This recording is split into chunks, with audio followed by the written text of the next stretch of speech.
At 14 years old, Howard was carrying a heavy block of ice down a private road when a car full of wealthy teenagers pulled up behind him. They started honking, mocking him.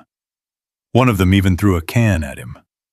Howard struggled to keep his footing as the ice slipped in his hands, and for a moment, he felt the kind of humiliation that burns into a person's memory forever. Not because it was rare, because it was normal. That was his life. He came from a poor family. His mother was sick. Money was tight. Food was sometimes barely enough. His father had a low-paying job, and Howard had already been forced out of school. He knew what it meant to be stuck. He knew what it meant to watch other kids live a life that felt completely out of reach. But then, on the way back, Howard saw a newspaper. And on that newspaper was a story about Andrew Carnegie, a man who had come from nothing and become one of the richest people in America. That article hit Howard like lightning. Because for the first time in his life, he saw proof that poverty was not a permanent sentence. If Carnegie could do it, maybe he could too. Why not him? So he went home and told his father what he had read. He told him that a poor man had become one of the richest men in America. He told him that maybe one day he would become rich too. Don't get carried away. Nobody becomes rich like that. Stop dreaming so big and focus on your work. Howard expected encouragement. Instead, he got doubt. But that response only made something deeper inside him wake up. Because when people tell you that your dream is impossible, sometimes that becomes the fuel that keeps you moving. So Howard made a decision. He left home. He wrote a note. He asked his younger brother to take care of their mother. He gathered whatever little money he had and headed toward Texas, believing that if he stayed in the same environment, he would stay the same person. He didn't even have enough money for a train ticket, so when he saw a freight train, he climbed aboard. A stranger helped pull him up, an old beggar. Before they parted ways, the man gave Howard a simple piece of advice. One day, help someone who has nobody else to help them. When you find a person who has no one left to turn to, be that person. Howard nodded. He didn't know it yet, but that promise would matter later. For now, he had to survive. The train stopped before Texas. Howard jumped off and found himself in a small town with almost no money and no plan. He was hungry, tired, broke, but still determined. So he immediately started looking for work. That was when he spotted a wealthy farmer hiring laborers. Dozens of men rushed toward him. Howard pushed through the crowd, trying to get noticed. The farmer looked at him and laughed. Howard was small, skinny, young. One of the larger workers even picked him up to show how weak he was. The crowd laughed. But the farmer noticed something else. He noticed the fire in Howard's eyes. So he gave him a chance. Howard spent the day helping install fences around the farm. He wasn't the strongest worker there, not even close. But he kept moving. He kept fixing mistakes. He kept working. Even when others stopped for breaks, Howard kept going. The farm manager noticed. And before long, Howard learned something interesting. The manager wasn't just an employee. He was the farmer's son. The two started talking, and that evening, Howard sat among the exhausted workers and noticed something. Many of these men had spent their entire lives working hard, yet none of them were rich. Only one person on the farm was rich, the farmer. So Howard decided to ask the question that most people never ask. That night, he walked up to the farmer's house. Sir, how did you become so rich? The farmer smiled. It was an unusual question. Most people asked for jobs. Most people asked for money. Almost nobody asked how wealth was actually created. The farmer invited Howard to sit down. The conversation lasted for hours. Finally, Howard asked again. I want to become rich. I want to build something big. How did you do it? The farmer leaned back in his chair. Wealth isn't built by working harder than everyone else. It's built by solving problems. It's built by creating value. It's built by systems. If you want to become rich, you need to think like a leader. Howard listened carefully. Every word mattered. Then he asked something even better. If solving problems makes people rich, what problem do you have that I can solve? The farmer laughed. The question surprised him. Then he pointed toward the fields. Right now, my problem is simple. This project should take 6 days, but I need it finished much sooner. Howard sat up immediately. I can do it. The farmer raised an eyebrow. The farmer looked at Howard and smiled. Howard had just made a bold claim. He believed he could finish 6 days of work in a single day. The farmer was skeptical, but he agreed to the challenge. If Howard could somehow get the job done, he would be paid for the full 6 days. The deal was made. That night, while everyone else slept, Howard stayed awake, planning, thinking, looking for a better way. By 3 o'clock in the morning, he was already at the work site. When the other workers arrived, they were shocked to find him there. But Howard wasn't just working harder. He was working smarter. He had created a system. The strongest workers handled the heavy lifting, others focused on wiring, others concentrated on installation. Everyone had a specific role. Instead of chaos, there was coordination. Instead of random effort, there was structure. And the results were extraordinary. The workers moved faster than they ever had before. What should have taken 6 days was completed in a single day. Even the farmer was surprised. But a deal was a deal. Everyone got paid, and Howard earned 6 days' worth of wages in 1 day. More importantly, he learned one of the most valuable lessons of his life. Money doesn't always come from working harder. Sometimes it comes from solving a valuable problem. Sometimes it comes from leadership. And sometimes it comes from creating a system that makes everyone more effective.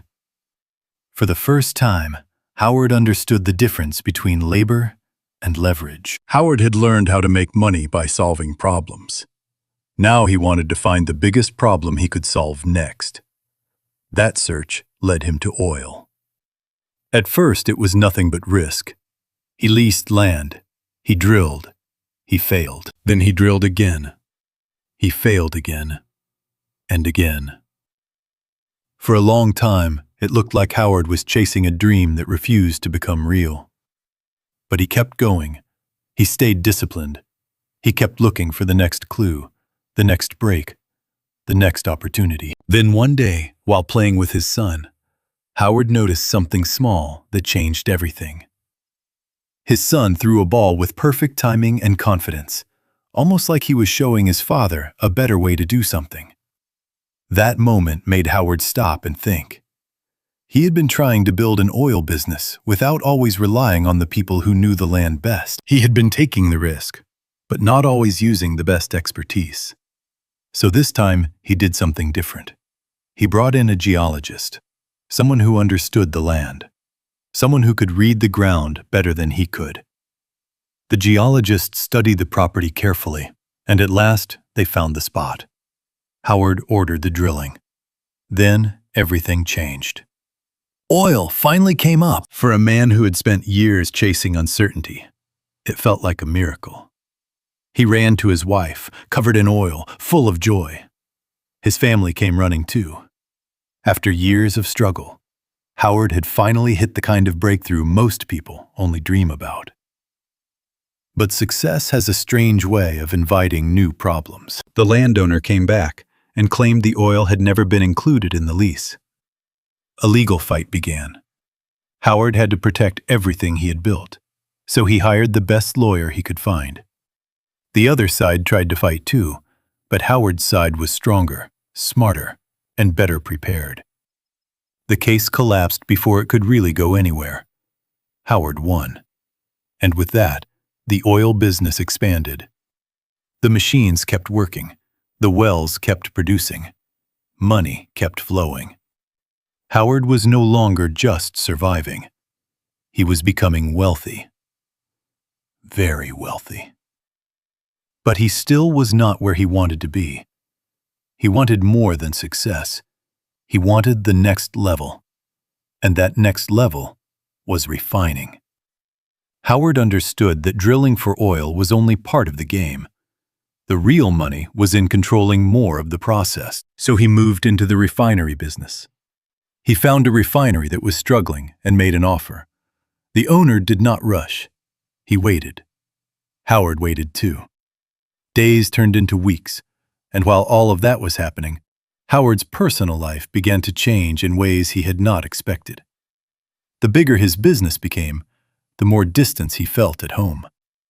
His wife and children were living in a world of comfort now, but comfort was not the same as closeness. Howard's house got larger. His world got louder. His schedule got fuller. But his relationships got weaker. The same kind of rich, careless lifestyle that used to anger him when he was young started showing up around him again. Only now it was inside his own family. That part of the story hurt the most. He had escaped poverty, but he had not escaped emptiness. Howard became even more obsessed with money and growth. He wanted the refinery deal to close. He wanted to keep moving upward. He wanted the billionaire title. The delay made him restless. Still, he kept pushing. And then, finally, the refinery owner agreed to sell. Howard closed the deal. The money grew fast. His empire expanded. And one day, the headlines finally caught up with him. Howard had become a billionaire. The boy who once carried ice and got laughed at was now a man of enormous wealth and influence. He had built something massive, something real, something powerful. But when he sat in his huge home and looked around, he felt something he had not expected. There was no celebration that truly mattered. No one around him felt close in the way he needed. The money was there, the success was there, but the warmth was missing. That was the moment the truth started sinking in. Howard had built wealth, but he had not automatically built happiness. Then came the phone call that changed everything again. His lawyer friend, one of the few people Howard truly trusted, had been in a terrible accident. Howard rushed to the hospital immediately. The news was bad, very bad. His friend needed a kidney, and he needed it fast. Howard had money. He had power. He had influence. But he could not buy the one thing that mattered most in that moment. He could not buy time. He could not buy life itself. And in that hospital room, Howard remembered the beggar from years earlier, the stranger who had helped him onto the freight train, the man who had asked for nothing except that Howard one day help someone who had no one else. That promise came back with full force. Howard understood instantly that this was the moment he had been preparing for his entire life. So he made the choice. He gave his own kidney. The surgery worked. His friend survived. And for Howard, that moment meant more than all the headlines, all the money, and all the business victories combined. Because now he had done something that no amount of wealth could do for him. He had saved a life. And in doing that, he finally felt something that his billionaire life had been missing for a long time. Purpose. That is the real ending of Howard's story. Not the oil, not the refinery, not the billions. The real ending is that he finally learned what money can and cannot do. Money can build an empire. Money can change your status. Money can buy power, comfort, and freedom. But money cannot automatically give you meaning. It cannot automatically give you love. It cannot automatically give you peace. And it cannot replace the relationships you fail to protect while you are chasing success. That is why Howard's story matters. Because it does not just show you how a poor boy became rich. It shows you what happens after the money arrives. It shows you the cost of becoming obsessed. It shows you the danger of building an empire without building a life. And it gives you a 5-part lesson that can shape how you move through your own life. The first lesson is simple. Howard burned the pain instead of letting the pain burn him. The humiliation, the poverty, the rejection. He did not bury them.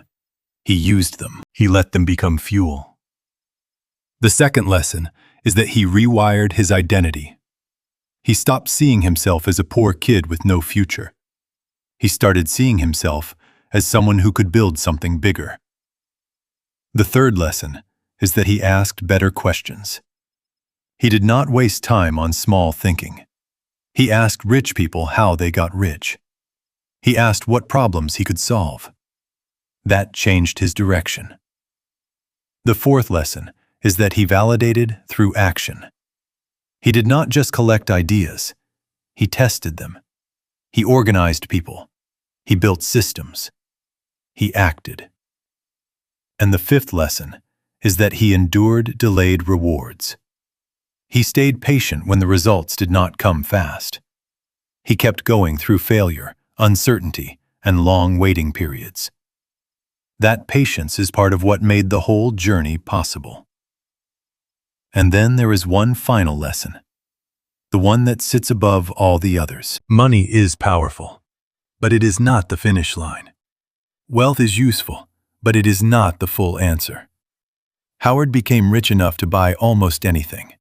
But in the end, the thing that mattered most was a promise he made years earlier on a freight train. A promise to help someone in need. That promise came back when it mattered most. And by keeping it, Howard discovered something deeper than wealth. He discovered what a real life is supposed to be for. That is where the story ends. Not with money, with meaning. Not with $1 billion, with a human life saved. And not with success alone. With the realization that success means very little if you lose yourself while chasing it.